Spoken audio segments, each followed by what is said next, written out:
سلام و درود. قسمت دوم فصل چهارم شیمی 12 مسائل انرژی فعالسازی.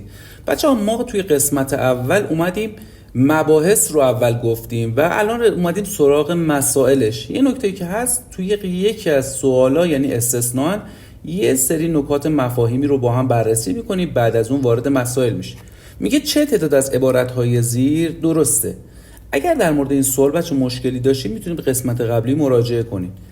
هر واکنشی انرژی فعالسازی آن بیشتر از انرژی آزاد شده در اثر انجام آن باشد گرماگیر است. خب بچه ما اگر بخوایم یه تعریف این مدلی رو داشته باشیم، اگر بخواد بگه فقط گرماگیر اینجوری نمیشه بگیم. ما الان مثلا مواردی رو هم میتونیم بکشیم. من اینو براتون یه نمونه برعکسش رو میکشم.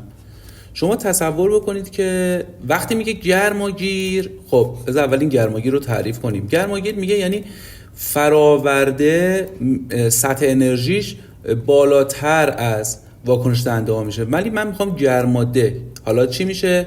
واکنش دهنده با سطحش بالاتر از فراورده ها باشه. خب اگر این تصویر رو الان ببینیم، انرژی فعالسازیش یا ای آش این سهم هست، ولی مقدار دلتا اچش میتونه اینقدر باشه، یعنی کمتر باشه. پس نمیتونیم بگیم که استثناءً یا کلاً فقط برای گرماگیری این موضوع میتونه صدق بکنه. در هر واکنش گرماگیر دلتا اچ واکنش کمتر از انرژی فعالسازی است. در هر واکنش گرماگیر دلتا اچ. خب بذار دوباره واکنش گرماگیر. خب اینجا داریمش بچه‌ها. دلتا اچ میشه از سطح اولیه به سطح دومی این مقدار دلتا اچ، ولی ای آ یا انرژی فعالسازی میشه از اون نقطه تا سقف این مقدار. خب الان ای آ اینجا ببینید بزرگتر از اینه. خب اینم میگه دلتا اچ کمتر از انرژی فعالسازی. پس این مورد درست. با افزایش دما میتوان میزان مصرف واکنش دهنده در واحد زمان را کاهش داد؟ خیر، ما اصلا خودمون داریم افزایش دما میدیم که واکنش سریعتر اتفاق بیفته و مصرف واکنش دهنده هم طبیعتاً بیشتر میشه دیگه. در شرایط یکسان سرعت پیشرفت یک واکنش با دلتا اچ بزرگتر از صفر در مقایسه با واکنش برگشت پذیر آن کمتر است. دقیقاً میتونیم بگیم بچه این مورد درسته. وقتی یه واکنشی رو ما داریم، الان مثلا توی واکنش گرماگیر وقتی که انرژی فعالسازی واکنش رفت بیشتر از انرژی فعالسازی توی برگشت 100% خواهد بود. پس این مورد درسته.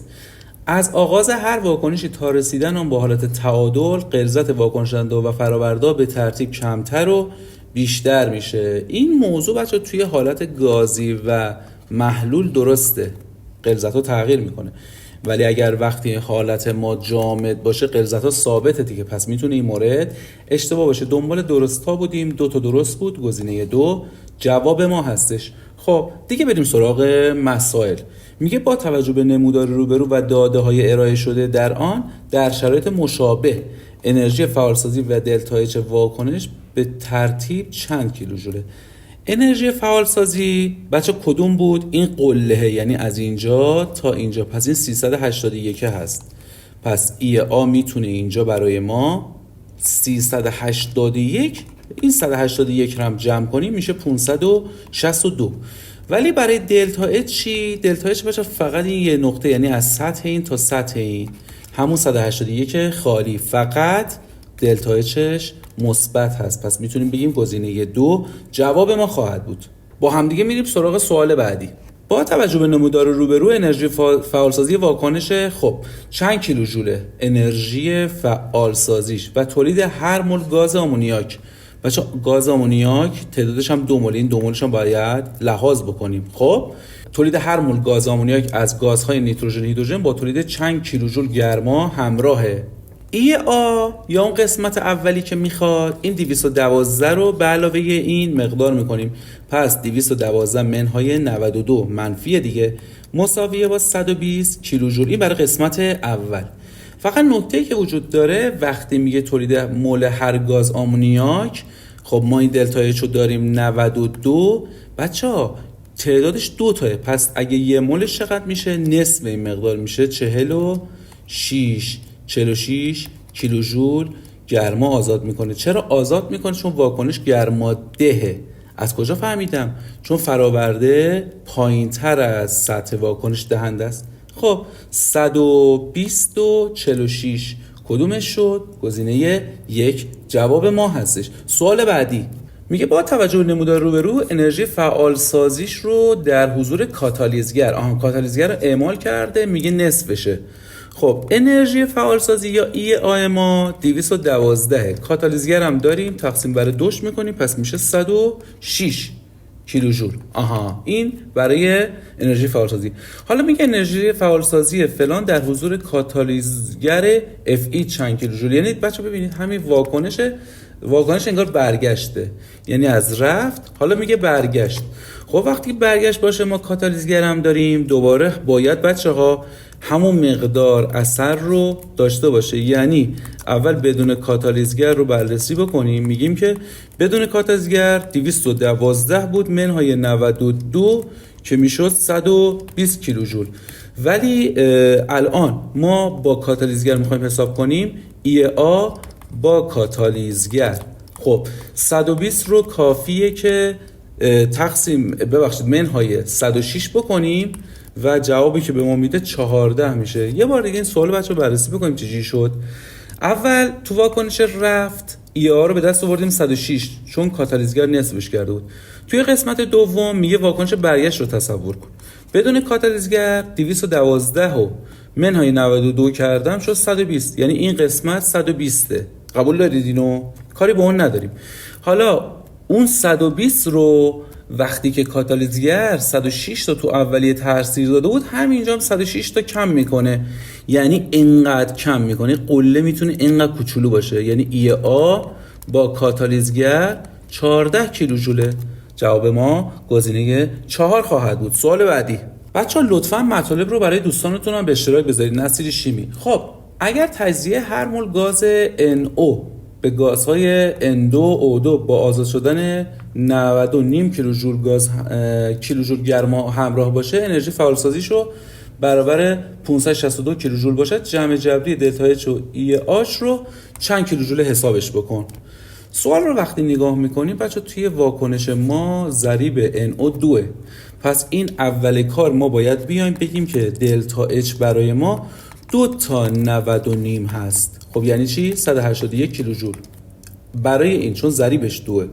حالا چون واکنش رفت و برگشت قرینه هم دیگه، یعنی ما داریم اینو نگاه میکنم اینم دارم نگاه میکنم، واکنش رفت و برگشت قرینه هم دیگه هستش دیگه.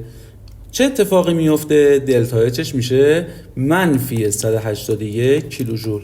خیلی راحت میگه توی رفت انقدر، ضریب 2 رو دادم شد 181. واکنش برگشت یا واکنشمون برعکس اونه، قرینه اونه، پس میشه منفی 181. حالا بیایم انرژی فعال سازیشو حساب کنیم. ای آ میشه 562 منهای 181 381 کیلوژول. تمام. گزینه 3. یه بار دیگه بررسی کنیم.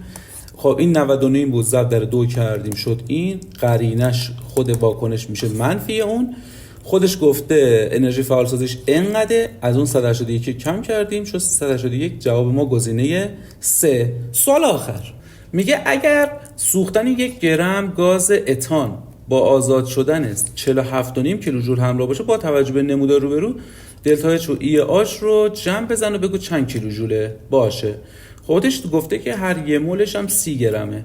خب بچه من 1 گرم که به کارم نمیاد، اول باید بیام دلتا اچ 30 گرم رو حساب کنم تا بشه 1 مول. این منطقیه دیگه. 30 رو ضرب در 47.5 میکنم میشه منفی 1425 کیلوژول. خب دلتا اچش هم از یه طرفی با توجه به اینکه ضریب این ماده ما 2، این ضرایب بچه همیشه دقت کنید، 2 رو ضرب در 1425 میکنم، البته منفی بود، میشه چقدر؟ منفی 2850 کیلوژول. خب این مقدارش به دست اومد. دلتا اچ رو بچه اگر به علاوه ای آ بخوام بکنم، خب دلتا اچ اینجا به دست آوردیم منهای 2850، درسته؟ خب به علاوه چه عددی بکنم؟ اگه این عدد 3000 رو نگاه کنیم، اختلافش با این 2850 150 تا دونه است، پس به علاوه 150 میکنم میشه چقدر؟ منفی 2700 کیلوژول. عملا گزینه 1 جواب ما هستش. امیدوارم که این قسمت هم به کار شما اومده باشه. هر جا که هستین سربلند پیروز باشید. خدا نگهدار.